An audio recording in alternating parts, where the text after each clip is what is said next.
সন্ধ্যায় কি খাবো ভাবতে ভাবতে ইচ্ছা হলো আজকে নতুন কিছু একটা ট্রাই করি।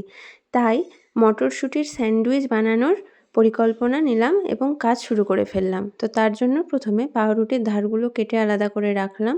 মটরশুঁটি বেটে নিয়েছিলাম এবং কড়াইয়ে তেলে একটু হিং আর জিরে ফোড়ন দিয়ে সেই মটরশুঁটির পেস্টটা দিয়ে দিয়েছিলাম। তারপর স্বাদ মতো লবণ, হলুদ দিয়ে জিনিসটাকে একটু নাড়লাম, একটু চিনি দিলাম এবং অল্প শুকনো লঙ্কার গুঁড়ো দিয়ে জিনিসটাকে শুকনো শুকনো করে নিতে হবে।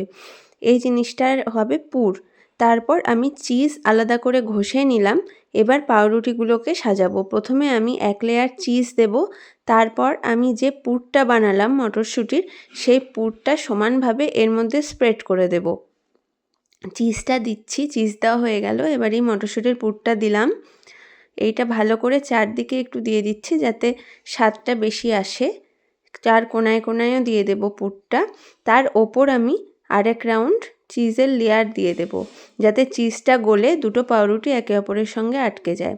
এবার আমার যেহেতু টোস্টার নেই, আমি ফ্রাইং প্যানেই এইটা করি। এবার ফ্রাইং প্যানে আমি স্যান্ডউইচগুলো পরপর সাজিয়ে দেব। এই যে বানানো হয়ে গেছে। এবার ফ্রাইং প্যানে একটু আগে বাটার ঘষে নেব।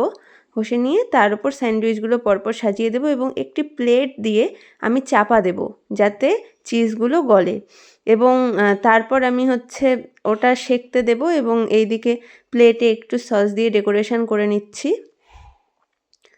তারপর এবার এক পৃষ্ঠা হয়ে গেলে আরেক পৃষ্ঠা উল্টে দেব, হালকা লাল লাল হবে এবং চিজগুলো একে অপরের সঙ্গে আটকে গিয়ে একটা ক্রিমি ভাব চলে আসবে। এবার খাওয়ার পালা, রিভিউয়ের পালা। দেখা যাক কেমন হয়েছে। সত্যি না মিথ্যা? দারুণ, সত্যি বলো। সত্যি খুব সুন্দর।